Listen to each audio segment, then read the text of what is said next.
In this episode, we're here with Dr. Travis Bradberry, where we're going to be talking about Emotional Intelligence 2.0. You got to check this one out. It's awesome. Welcome to Thriving Launch with Louise Congdon and Kamala Chambers, the show for heart-centered entrepreneurs who want it all. 5 days a week, we bring you different segments to inspire you to live a life of freedom. We interview the leading experts in the field of business, health, and love. Be sure to check out Training Tuesdays, where we give you a clear action plan to grow your own business. How would you like to be able to interview world-class experts? Sit down and have chats with people like Jack Canfield, Marianne Williamson, Robert Kiyosaki, Tim Ferriss, you name it. Would you love to interview other people that you really admire and consider to be your heroes? Well, we've created a course for you that teaches you how to podcast, how to set it all up, and how to get going so that you can really have a successful show and you can do it properly. Over at thrivinglaunch.com, we have a podcasting course, and it's there for you, waiting for you to snatch it up. So head on over to thrivinglaunch.com and let me teach you how to podcast the right way. Really excited. Today we have Dr. Travis Bradberry. He's the author of the #1 best-selling book, Emotional Intelligence 2.0. He's also the co-founder of TalentSmart, which is a company that helps people understand emotional intelligence and really help some of the Fortune 500 top level CEOs, businesses, and companies understand intelligence and train them through the process of EQ. It's really an honor to have Dr. Travis Bradberry on Thriving Launch here with us today. All right, Thriving Launchers, I am excited. We've got Dr. Travis Bradberry here. You know, as you maybe are already aware of, he wrote the book, Emotional Intelligence 2.0. Emotional intelligence is something that I don't think we talk about very much in today's society. We're still very hung up on IQ and how you can do intellectually, psychologically, but we don't talk a lot about how you can do emotionally and how that affects you as a leader, how that affects you as somebody who's part of a team, and how that might even affect you more in your success than your ability to put numbers together or strategize on something. Because if you can't manage or regulate your emotions, then you're going to be strongly hindered. So without further ado, welcome to the show, Dr. Travis. Thanks. Yeah, it's great to have you here. And one of the first things I want to ask you is why emotional intelligence 2.0? Why is that important? And why did you choose to write this book? Why now? Well, first, the reason that emotional intelligence is so important is it's such a critical skill. It's one that we all possess. And the difficulty is our brains are hardwired to give emotions the upper hand. You see, we have an emotional reaction to events before we're able to think rationally about them.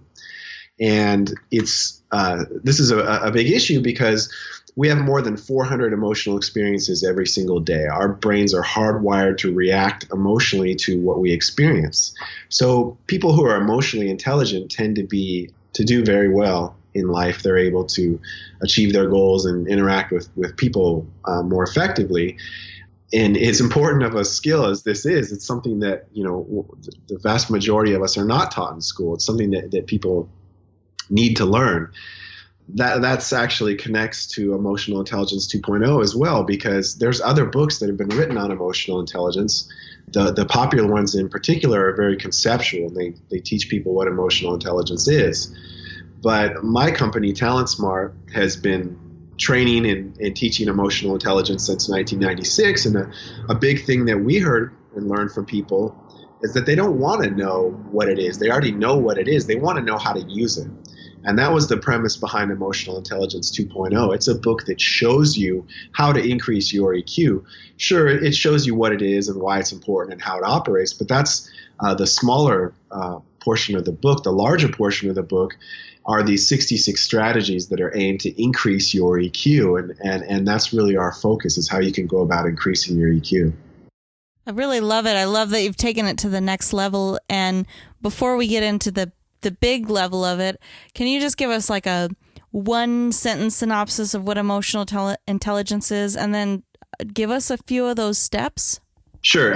Emotional intelligence is your capacity for understanding emotions in yourself, how well you understand them, and how effectively you use that information to respond to them. On the social side of things, emotional intelligence is how well you understand what's going on with other people, not just emotionally, but what they're experiencing, what they're trying to communicate to you, and how you use that information and managing yourself to manage relationships more effectively. So there's 4 skills there. The first is self-awareness. The second is self-management. The third is social awareness. And the fourth is relationship management. You know, one of the things that I remember reading with one of the first big books that really hit people and it came out in a big way was that book by Daniel Goldman, Emotional Intelligence. And I don't know what the subheadline is, but that book really struck me. You know, that was when that was a new topic. It was a new conversation and everybody was going, whoa, there's this new thing and it's emotional intelligence and it could be more important to your success than IQ. And now we've got people like Gary Vaynerchuk, who's, you know, in the internet social media world. He's one of the big names now. And he, you know, publicly says this many times over and over is, I'm not really that smart of a guy, but I am very emotionally intelligent. And he says that, but he never really extracts that. So I'm curious from you, why do you think that emotional intelligence might be more important than your IQ? Why do you think some of these big time CEOs and, you know, big time public figures nowadays are saying, you know, EQ is the thing. And if you don't have this, then you're going to really struggle? Well, I think it's something that people intuitively understand based on their experience. We've all seen that individual that may have been at the top of his or her class or went to the best school, and they're just really kind of a train wreck or a bull in the china shop around the office or in their life. And what's really holding them back is emotional control, self-awareness, you know, and being able to relate and connect with other people. So I think that's something that people can, it's easy for them to understand intuitively because they see it in action. But that's really different than actually being able to do something with it. And you know, I should also add that the academic research really backs this up, that your IQ only explains about 20% of how you do in life. And people with average IQs outperform those with the highest IQs 70% of the time. Now, we find that emotional intelligence, at least when, you know, my company is largely focused on the workplace, and we've done a lot of studies comparing people's emotional intelligence scores to their job performance. And we actually find that it explains about 58% of how people perform in their chosen profession. So it's a far greater indicator of success than your IQ. I absolutely agree with this. And one thing that I'd love to hear from you is just some things that we can do on a daily basis to strengthen our emotional intelligence. Yeah, you know, it's a really interesting process. Well, there's a couple things you need to know. First, increasing your EQ is a very individualized process. That's why we include the test with the book. So when you read Emotional Intelligence 2.0, it actually includes there's an envelope in the back with a scratch-off passcode that you can use to go online and take our emotional intelligence appraisal test. And it'll give you your scores, but it'll also show you which of the book's 66 strategies will increase your EQ the most. And this is something that we believe so strongly in, that we kind of put our money where our mouth was, because before we published that book in 2009, we'd been selling that assessment separately for $40 for a very long time. And, I believe that so strongly that when I would give keynotes, I speak to large groups several times a year. And when I would give keynotes, I would say, I can't tell you how to increase your EQ because it's a personalized process, and what works for one person may not work for another. And I found over the years that kind of left people with, it was unsatisfactory, I'll say that, for people.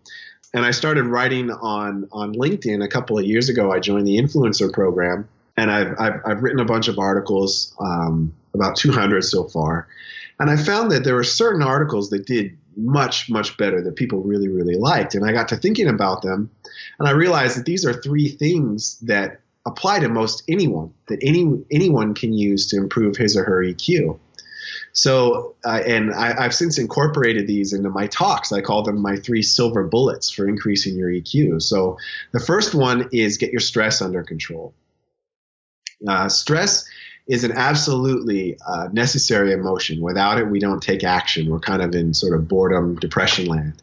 And as stress increases, it motivates you to act, and you actually achieve optimal performance. The problem is when stress becomes prolonged or too severe, you move into anxiety land, and you kind of, melt down where you're actually less effective. So our brains are wired that we need stress, but we need to be able to manage it in order to be more effective. So getting your stress under control, being able to have techniques that you use that calm you down is really critical to increasing your EQ. I'll give you an example of that. There was a study conducted at UC Davis where they taught people to cultivate what they called an attitude of gratitude. So in the experimental group in this study, they received calendar reminders several times a day, and the instructions were to just pause and think of something that they were grateful for. And everyone else just did what they normally do. And what they found is that reduced levels of the stress hormone cortisol by 23%. In the experimental group. So having these little techniques, practicing gratitude for someone else, it might be breathing. For another person, it might be mindfulness. These are the kind of things that can really bring your stress levels down and keep your stress from getting too severe. Yeah, it really makes me think of a study that I read about people who had repeated heart attacks, and it was something that it was in their family. So the other family members had that, their parents maybe had that. And one of the things that this doctor really tried to focus on is, instead of the medicine and all the traditional ways that they might treat people with repeat heart attacks, is he had them do stress reducing activities.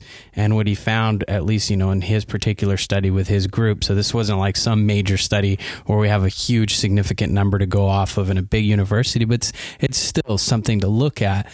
And what this particular doctor found is that when he had the patients just do simple things like the breathing techniques or practicing gratitude, that their heart attacks didn't actually return. And these patients got way better. And their health changed. And so you're really getting at something really powerful, is that we can change our emotional intelligence just simply by incorporating these simple little exercises like you were mentioning. Yeah, it's a matter of being cognizant of it and aware of what you're experiencing, and then being able to react and do something different as a result. And that kind of leads to my second silver bullet, which is a big one for a lot of people. And that is to clean up your sleep hygiene. So during the day, as a byproduct of normal neuronal activity, toxic proteins build up in your brain. And these proteins can only be removed adequately or removed when you get an adequate sleep. So it's a certain duration of sleep and high quality sleep. And what a lot of people do is a lot of us can't get more sleep. If you have kids, you have to get up early for work. Perhaps there's only a certain number of hours you're going to be able to sleep. But something that almost all of us can do is improve the quality of our sleep, because anything that you take to make you sleepy, if you have a couple glasses of wine, if you take a Benadryl, if you take an Ambien, these things greatly impair the quality of your sleep. And they diminish your brain's ability to remove these toxic proteins from your brain. The way emotional intelligence is affected is these toxic proteins actually diminish self-control is one of the biggest things that happens from fatigue. It also makes you fatter, though that doesn't really have anything to do with emotional intelligence. It's just a nice motivation for a lot of people that when you don't get enough sleep, you actually your metabolism slows and your body underproduces the hormone that makes you feel full. So, sleep hygiene is a big one. I'll mention one more thing that a lot of people fall victim to when it comes to sleep hygiene, and that is no blue light in the evening. You see, sunlight in the morning is high in blue wavelength light, blue frequency light, and this halts melatonin production and makes you feel alert. In the afternoon, If you think about sunsets, they're real warm. They're orange. They're red, and sunlight in the afternoon is very low in blue wavelength light, and that allows your body to produce melatonin and prepare you to go to sleep. Well, that's all well and good, except what we do is after dinner we bathe ourselves in blue light. It comes from computers. It comes from the iPad. And it halts your melatonin production. It makes it harder for you to fall asleep. And when you do fall asleep, you have lower quality sleep. So that's another big one about cleaning up your sleep hygiene. Yeah, we did an interview on blue light, and it definitely is something that I find it really powerful to kind of cut back on the blue light before we go to sleep. I'd love to get into that third magic bullet. No, wait, it's not the magic bullet, it's the silver bullet. Yeah, sure. The third one is getting your caffeine intake under control. And I usually get groans from the audience when I bring up this one. And, caffeine it causes your body to release adrenaline. So if you drink too much of it, you might have a low EQ moment, right then. But the biggest problem that it causes for people is it is bad for your sleep hygiene. Caffeine has a really long half-life. It has a 6-hour half-life. So if you're having an espresso at 3 o'clock in the afternoon and you want to go to bed at 9, 50% of that caffeine is still going to be metabolically active in your body, and it's going to keep you awake. And like the blue light, if you do fall asleep, is really bad for your quality of sleep. So caffeine is really another big one that people can, my suggestion to get your caffeine intake under control is just try not to drink too much. But when you do drink caffeine, try to stop around noon, around midday. And that allows enough of it to work its way out of your system that your sleep should be all right. So what I find is if I drink caffeine or eat sugars or don't eat very well, my agitation levels definitely go up. And do you suggest that we all find like those things that make us feel better and make us feel more agitated and really be mindful of those things? Yes, because self-awareness is the foundation of emotional intelligence. It all hinges on self-awareness. And not only are there differences in how you feel emotions and the type of things that push your buttons, there's physical differences too. People have their circadian rhythms. People have different levels of sensitivity to blue light, for example. People certainly have different levels of sensitivity to caffeine and how it impacts your behavior. So part of being self-aware is understanding how this stuff impacts you and having your own regimen for managing that and getting things under control. Absolutely. Before we close out, is there anything else that you want the Thriving Launchers to walk away with? One other thing I'll add is in studying emotional intelligence, we found that it has a very strong connection to earnings. We find that every 1 point increase in EQ adds about $1,300 to people's annual salary. So it's something that can not only, if it impacts your job performance, it ought to impact your earnings as well. And it certainly does. What I love about this interview and everything that you shared, and it's something that, when you go over to Amazon, if you check out the book Emotional Intelligence 2.0, one of the things that you'll see is that hundreds and hundreds of people have read this book. It has a lot of fantastic reviews, some of the most thorough reviews I've ever seen on Amazon. People love this book. And one of the things that people have said repeatedly is that this book was very easy to digest. It had an incredible resource sheet that, that thing that you scratch off, and then you can go over to the website and you can go in there and you can actually take the test. And that test is a fantastic test. It'll teach you a lot about yourself. But one of the things that I really got out of the book and got out of this time with you is how simple this can be. And it was looping back around right now to the very beginning of our interview where you said a lot of books, Daniel Goleman's book, Emotional Intelligence, absolutely love it. But one of the things about it, it's a thick book. It's complicated. Really, for me, it was kind of a complex, dense book. And it was really trying to make a statement about EQ. But your book, it's like we know EQ is there. We know that if we have more balanced emotions and if our emotions are better and we're more aware of ourselves and other people and we can cultivate healthy relationships, Great. Let's get that out of the way now. Let's talk about how to improve this. And one of the things that you have done such a fantastic job today, and you've done it in your book, is you've made it very accessible. This doesn't have to be rocket science. It doesn't have to be super complicated. And yet one of the things that I loved about what you said is that if you do this and you take the time to do it, it will affect your earnings at work as well. Yeah, absolutely. Absolutely. Really appreciate your time here, Dr. Travis. Pleasure to have you on the show. Guys, we'll have some great resources over for you at thrivinglaunch.com. Dr. Travis, thank you so much for coming on the Thriving Launch. Thanks for having me.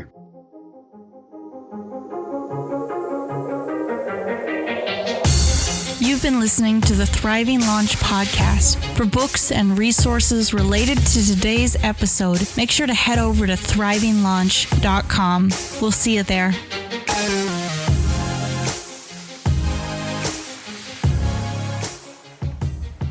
Be sure to tune into our next episode with James Swanswick, where we're going to talk about how to build $1 million business in 11 months and how you can apply those secrets to your own business and life.